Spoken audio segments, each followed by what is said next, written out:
Ladies and gentlemen, the bar is open. All right.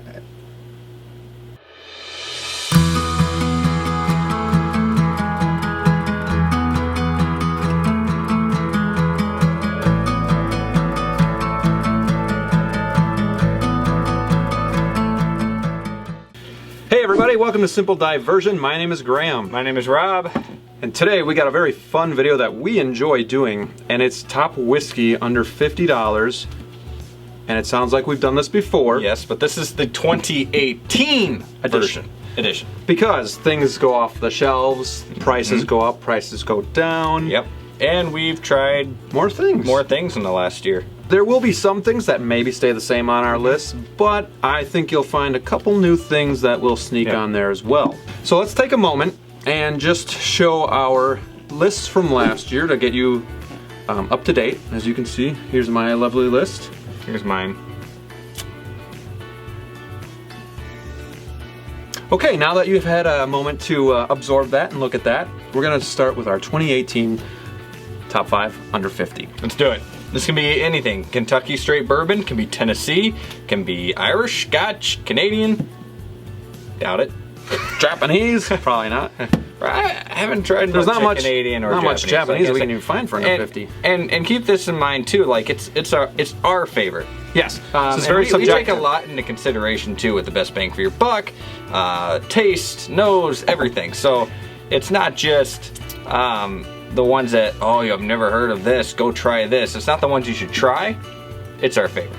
Yes. So this list is subjective. Let that be a warning to you. You may have a different opinion than us.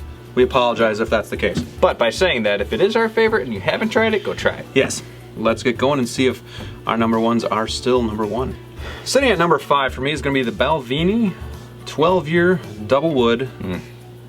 About $42.99 is the lowest that we can find it for, and for that price I think it's awesome. It is 43%. I like that a lot.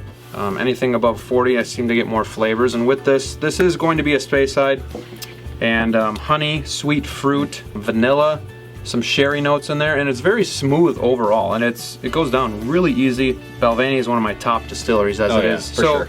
It doesn't move up or down the list for me. It stays at number 5. Rabbit Hole, Kentucky straight bourbon.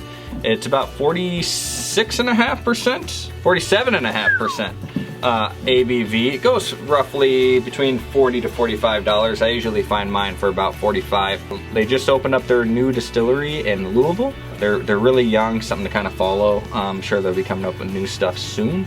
This is definitely my favorite from them. You get a lot of vanilla.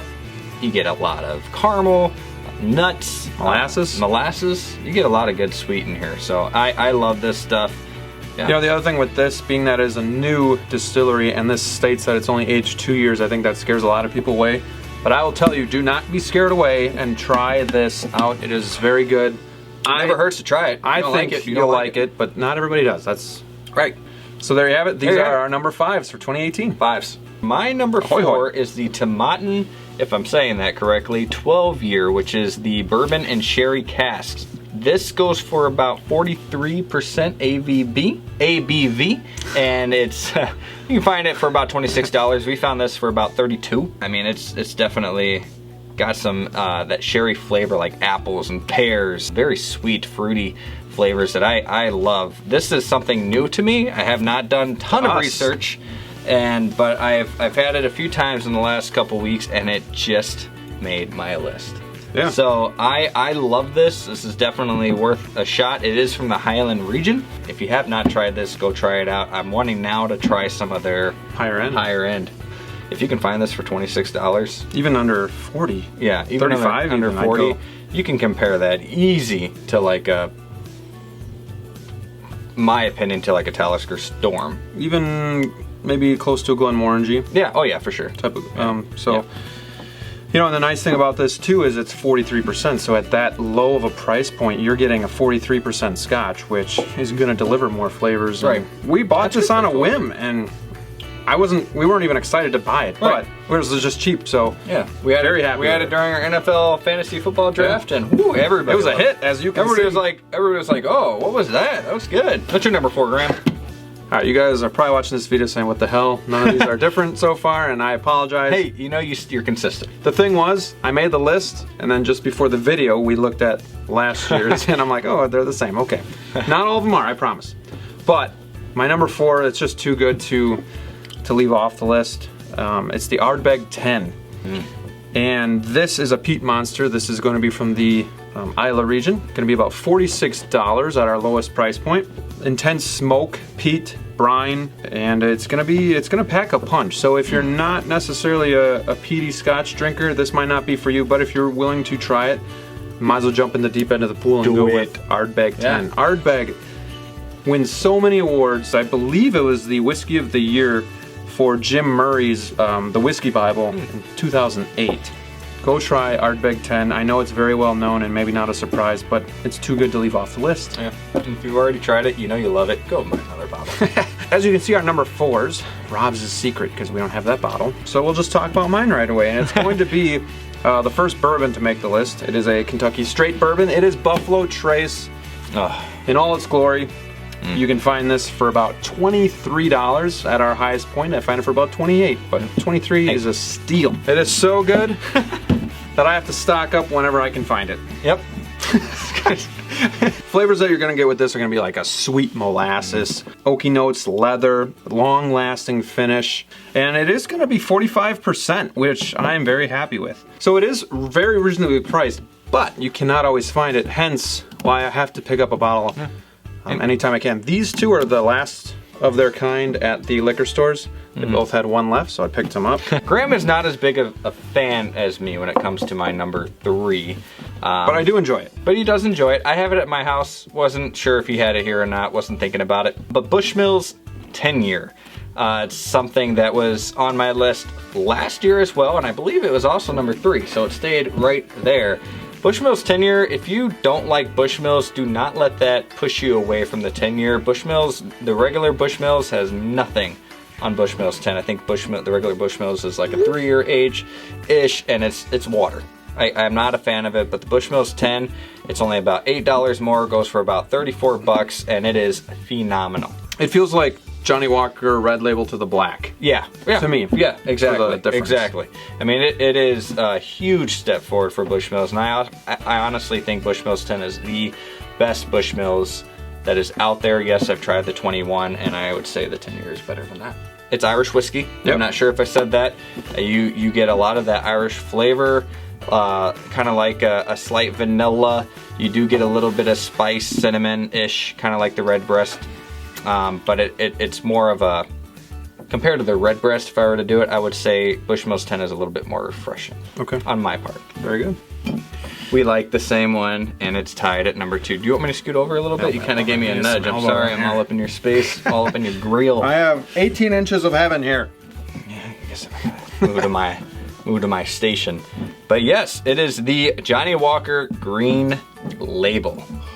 This is something that was not on our list last year, but I made sure it made this list, and it beat out Bushmills 10 year. This is a blended Scotch. Woo! It is by far the best Johnnie Walker, my opinion, unless you go for the blue label. But when it comes for bang for your buck, I do think this is better than Platinum. I think it's better than Black, Double Black, all those. I love the green. It's my favorite blended Scotch, period. And man, oh man. Flavors with this. This is, I think, my 3rd bottle, by the way. So I've definitely spent a lot of time with it, and it has really worked its way up to number 2 for me as well. So it's my 2 as well. And with this, I get gentle smoke, orange citrus. Oh yeah, a lot of orange. Chocolate notes. Very much. And maybe even a little sweetness. But those 3 kind of, it's very, very well balanced. It's like a light orange creamsicle. Yeah. With dark chocolate. And I always try and compare it to that candy, but I can never remember what the name is, but it's like that orange wrapped in chocolate and then the tin foil. But so this is a blended malt. I don't know if you said that. I said blended Scotch. Okay, but, same thing. Yeah. Well, unless, who are you talking to? Be careful. It is. Watch our other videos. We do know what we're talking about. It is aged 15 years, and I believe it is They take scotches from the islands and Speyside to make this. It was taken off the shelf from 2012 to 2016 is when it came back, and I'm so glad that they brought it back, and I hope it's here to stay. It's gotta be. It's also my favorite too, and that, even just taking flavor into consideration, I like it better than the blue. I think the blue is a little too mild compared to this. This is also the only regular edition Johnnie Walker. That's 43%. I will say the blue has like the best nose than any other whiskey I've ever smelled in my life. I wish the blue was like 46%. Yeah. With the green label, it's gonna be like your entry into the higher end Johnnie Walker. The bottle is nicer. It's not gonna be the cheap looking like red and black bottle. Yeah. It feels nice and hefty in the hand, and it, I've said it before too, and I feel like you're getting a steal when you pay it. It's gonna be about $45, $46. My honorable mentions: Buffalo Trace. And my second honorable mention is the Highland Park 12. Highland Park is still one of my favorite. Shame. Don't make me strip.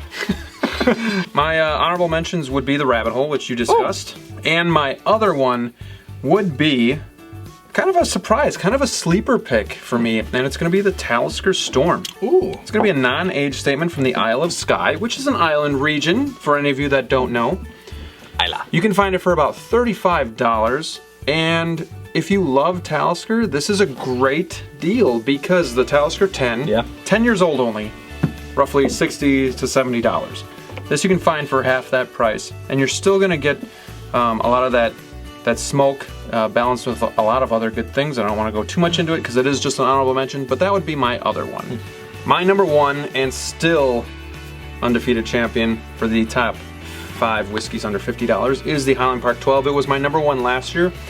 When I was making this list, I actually thought the Macallan 12 was my number one, so I thought it was moving up a spot, but I guess I just know myself too much, or too well. And I picked it to win again because it is so good and it is affordable. It's going to be $46 at the lowest end. You know, there's a couple stores I can find it for about $52, but I can find it for $46, so it's here. I made the list. And it's a stable price. It is 43%. Good job, Highland Park. The flavors offer quite a wide variety of goodness. So with this, you're going to get gentle smoke. You're going to get a little bit of citrus, but it doesn't compare to the 18. And then what I love and what really makes this stand out to me is like a sea breeze or a sea air, or... Yeah, that's the best part with Highland Park. That's what I get with the 12. It really is. And it just sets it apart. It's one of the scotches that I first fell in love with. I don't know if I told you it was an island region. You did. Okay. I have been drinking, so I know it's probably on a lot of people's list, but maybe there's a reason for it. So very good. Highland Park 12 would be my number one. Go try it. My number one, and still the champion for Rob, is the Balvenie 12-year double wood. It is 43% alcohol, or ABV.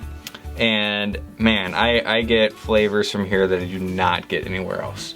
I get almost like a caramel apple. I get I do get that, a slight, you know, sherry flavors. I do get a lot of honey from this, and it's a different honey than you usually get with your bourbons. It's more of a sweet honey. You ever get those little straws that you rip it and then you just suck the honey out of? A long time ago. Or honeysuckle, maybe. Yeah. But it's just, I mean, Balvenie to perfection. It is great. I don't think you can go wrong with any of the ones we talked about today, because we wouldn't put them on our list or even have them as honorable mentions or miss the cut if we didn't like them. But I want to point out, our number ones... David Stewart's a genius. Yeah. Our number ones, everything in these lineups are really good and are really solid, and they don't just rush things out to market. They really take their time with it. And these two are both my top 5 distilleries. I couldn't tell you how high they are, but probably top 3. My top 3.